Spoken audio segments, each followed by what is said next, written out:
Makasih ganteng dan cantik yang udah klik video ini. Semoga kalian bisa membanggakan kedua orang tuamu. Assalamualaikum warahmatullahi wabarakatuh. Halo halo halo. Balik lagi bersama aku ya, Kakang Ngafit. Pada video ini aku akan bahas tentang materi dimensi 3 gitu ya. Dimana disitu tuh terdiri dari 3 sub bab gitu ya. Simak sampai habis.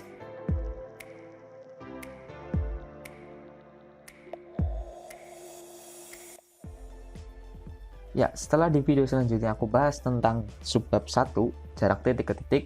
Sekarang akan aku bahas tentang jarak titik ke garis, subbab 1.2 gitu ya. Jarak titik ke garis. Simpelnya kayak gini nih. Kalau sebelumnya titik ke titik, sekarang titik ke garis. Misal di sini ada titik E, kemudian ruas garis AB.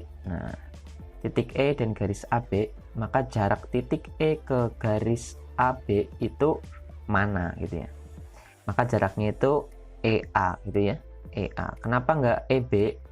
Karena namanya jarak itu adalah yang terdekat gitu, jadi jarak yang terpendek antara titik E ke garis AB. Nah gitu ya, jadi jarak titik E ke garis AB itu adalah panjang dari E ke A gitu ya, sesuai penjelasan yang ini. Begitu juga dengan yang lain. Misal nih, satu contoh lagi ya. Misal di sini jarak antara titik O ke garis KL berarti panjang dari O ke K gitu ya. Oke, paham ya? Gampang banget kan ya? Oke. Supaya lebih paham, coba kita bahas nih masalah 1.4 di halaman 14. Masalah 1.4. Ada 3 paku yang ditancapkan ini ya. Kemudian membentuk segitiga siku-siku. Seutas tali diikatkan pada 2 paku ini ya maksudnya ya. Nah ini kemudian misal paku tersebut digambarkan sebagai titik ABC dengan AC6, BC8, AB10. Melalui eksperimen kecil tentukan panjang tali minimal yang menghubungkan paku C ini ya, maksudnya C itu ini menghubungkan paku C dengan tali yang terpasang pada paku A dan B. Tali itu berarti ini ya. Nah, tali. Nah, atau ruas garis AB ini maksudnya. Nah, apa syarat yang harus dipenuhi agar mendapatkan panjang tali minimal? Nah, berarti kan ini kan soal tentang jarak antara titik dengan garis, titik C dengan garis AB gitu ya. Untuk menentukan panjang tali minimal itu syaratnya apa, itu yang ditanyakan gitu ya. Nah, namanya panjang tali minimal itu kan berarti kan terpendek gitu ya, terpendek. Apakah terpendeknya dari sini ke sini atau dari sini ke sini gitu ya. Kalau kita logika ya, tali terpendek tentu adalah ke sini. Nah gitu ya, dimana dia membentuk siku-siku. Kan bayangannya kalau kita punya garis ini, itu kan panjangnya itu pasti lebih panjang dari yang ke sini gitu ya. Ini juga kesimpulannya, kalau panjang tali terpendek atau jarak terpendek antara suatu titik dengan garis adalah ketika dia membentuk sudut siku-siku gitu ya, ketika dia membentuk sudut siku-siku terhadap garis tersebut. Nah jadi gini nih, misal di sini kan ada garis, kemudian garis AB gitu ya, dan ini titik C. Maka kalau misalnya ini garis ya, jarak terpendek antara titik C ke garis AB itu pasti ke sini gitu ya, ketika dia siku-siku terhadap garis AB. Itu pasti. Kalau kalian butuh lebih jelas, kalian coba buktikan aja sendiri ya. Di kertas kalian gambar sesuai pakai skala penggaris gitu, terus kalian ukur. Pasti dia akan nemu jarak terpendek itu di sini. Gitu ya. Oke. Jadi masalah 1.4 clear ya.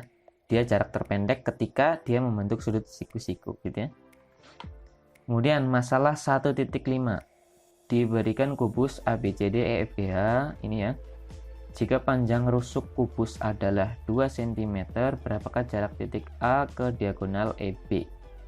Diagonal EB berarti ini ya. Set di sini nih diagonal EB. Atau kita sebut di video sebelumnya sudah aku bahas, itu disebut dengan diagonal bidang. Makanya di soal di sini disebut dengan diagonal bidang EB gitu ya, atau diagonal sisi gitu ya. Yang ditanyakan jarak antara A terhadap EB. Nah, gitu ya. Oke, sekarang lihat ke sini nih.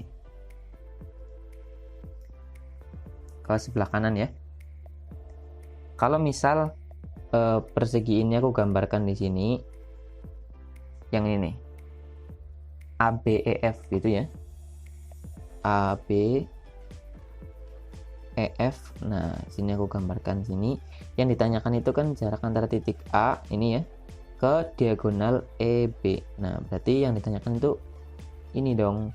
Ketika di sini itu siku-siku. Nah, itu ya. Kan jarak antara titik A dan garis EB. Jadi selalu mencari di mana dia siku-siku. Kalau kita panjangin ini, itu kan nanti bakalan sampai ke EF gitu ya.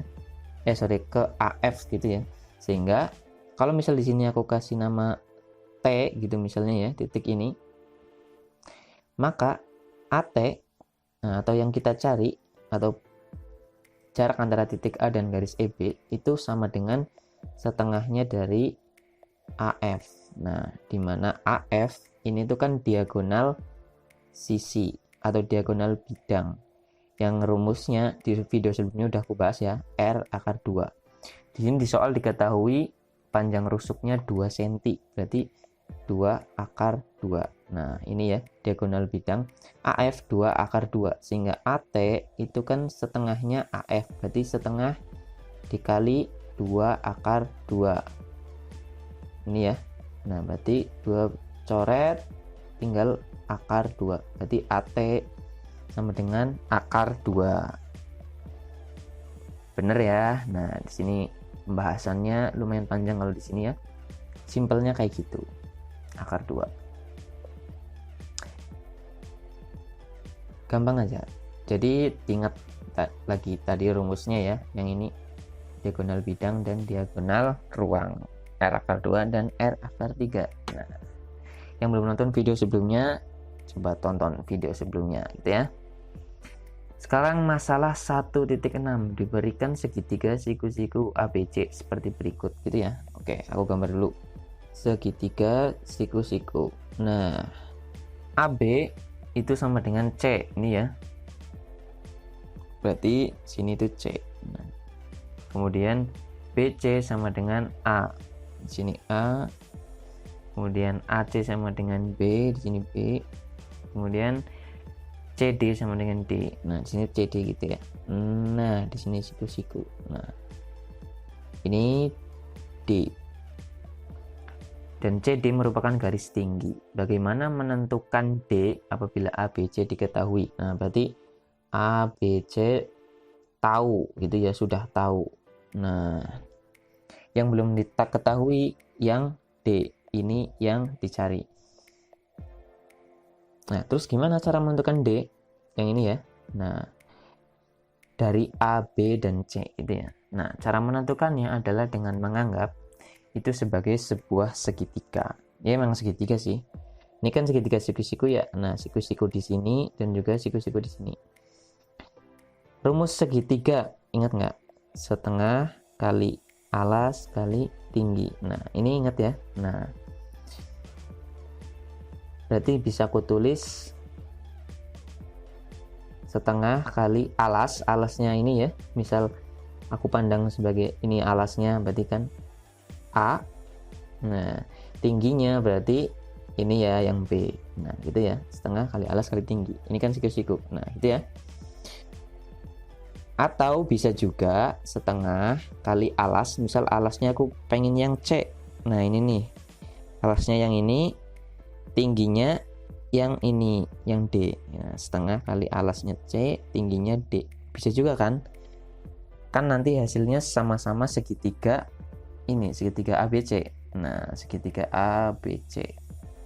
Dia bakalan sama-sama menentukan luas segitiga itu. Berarti kan setengahnya bisa kita coret. Nah, sama-sama setengah, berarti AB sama dengan CD. Nah, yang ditanyakan apa? Yang ditanyakan itu yang D. Berarti D sama dengan AB, C-nya turun ke bawah, jadinya per C. Berarti D sama dengan AB per C. Ini ya. betul ya. Begitu. Sekarang tinggal soal latihan 1.2. Untuk soal latihan 1.2 bisa kalian tonton di video yang tersendiri gitu ya. Silahkan cek. Di video selanjutnya aku akan bahas tentang jarak antara titik ke bidang. Oke, so jangan lupa subscribe. Terima kasih.